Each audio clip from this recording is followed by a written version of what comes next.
पाकिस्तान का ये warm up match भी एक तरह से जाया हो गया क्योंकि कोई रेफरेंस पॉइंट अच्छा बना नहीं before the actual tournament starts. देखिए, जीतने से रेफरेंस पॉइंट्स बनते हैं आपको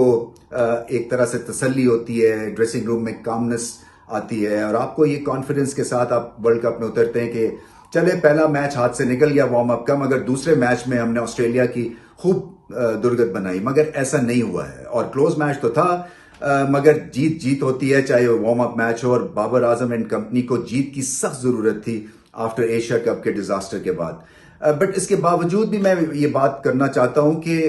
पाकिस्तान को ओवरऑल अपनी गेम जो है स्किल पॉइंट ऑफ व्यू से और game awareness point of view से और प्रोसेस को फॉलो करने के पॉइंट ऑफ व्यू से 30 to 40% बढ़ानी है, क्योंकि बाकी टीम्स बहुत आगे निकल चुकी हैं जो टॉप की टीम्स हैं। मगर अच्छी बात यह है वर्ल्ड कप की कि आपको एक दो माठे मैच भी मिलते हैं, हल्के मैच मिलते हैं, जिससे कि आपका कॉन्फिडेंस बनता है, आप जीतते हैं और फिर आप बड़ी टीम्स के खिलाफ बैटल हार्डन हो जाते हैं। और मैं उम्मीद यही कर रहा हूं कि यहां हैदराबाद में दो ऐसे मैच हैं पाकिस्तान के, एक नेदरलैंड्स के खिलाफ और दूसरा श्रीलंका के खिलाफ। श्रीलंका के खिलाफ मैच आसान नहीं होगा, नेदरलैंड्स भी कॉन्फिडेंट टीम बन चुके हैं, सो पाकिस्तान को अच्छी क्रिकेट खेलनी पड़ेगी जीतने के लिए। इसलिए ये जीत इंपॉर्टेंट थी, ताकि मैंने जैसे कहा कि आप वर्ल्ड कप में उतरते हैं थोड़े कॉन्फिडेंस के साथ। बॉलिंग जो थी वो पैचेस में अच्छी थी, एंड के ओवर्स बेकार थे बिल्कुल, 10 ओवर्स में 110 रन खा लिए और ऑस्ट्रेलिया को एक ग्रेट प्लेटफॉर्म दे दिया। और पाकिस्तान के सारे मेजर बॉलर्स खेल रहे थे, ये नहीं थे कि कोई रेस्ट कराया था किसी को।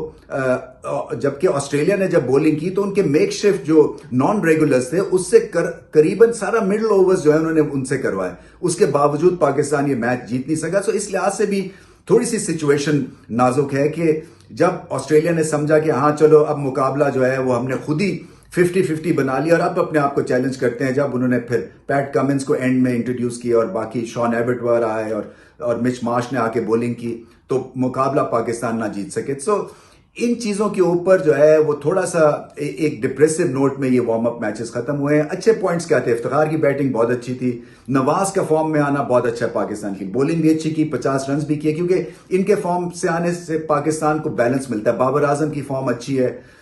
उनकी फॉर्म में अच्छा होना बहुत जरूरी है, क्योंकि वो एंकर है इस बैटिंग लाइनअप की, और उनकी कप्तानी भी इंप्रूव होगी अगर बैटिंग उनकी फॉर्म रहती है, क्योंकि उससे कॉन्फिडेंस आता है। इनफैक्ट जब लीडरशिप की बात करते हैं तो हर बॉलर को अपना खुद लीडर बनना है, ये मैं बहुत दफा कह चुका हूं, क्योंकि ये ओनर सिर्फ कप्तान का नहीं होता। आपको पता है ये पिच, ये बैट्समैन क्या एंगल से खेल रहा है, क्या उसके स्ट्रॉन्ग पॉइंट्स हैं। ये नहीं हो सकता कि आप फाइन लेग और थर्ड मैन आप सर्कल में ले आए और आप तेज बॉल कर दें, लेंथ बॉल, और उसके बाद आपने देखा कि इंग्लिश ने जो वो शॉट्स खेल दिए एंड में आके, वो रिवर्स स्वीप पे ही 50 रन कर गए ऑलमोस्ट। तो ये पाकिस्तान को सोचना है, क्योंकि बड़ी देर में रिएक्शन मिलता है पाकिस्तान के बॉलर से, और जब रिएक्शन मिलता है उस वक्त तक गेम अप हो चुकी होती है। तो मैं ये भी समझता हूं कि इन बैटिंग सर्फेसेस पे पाकिस्तान को एक रेगुलर बॉलर खिलाना अपनी प्लेइंग 11 में, क्योंकि ऑलराउंडर्स देखें ये टिट होते हैं, ये आपको काम दे जाते हैं 3-4 ओवर्स के लिए, मगर ये 10 ओवर्स की गेम, और पाकिस्तान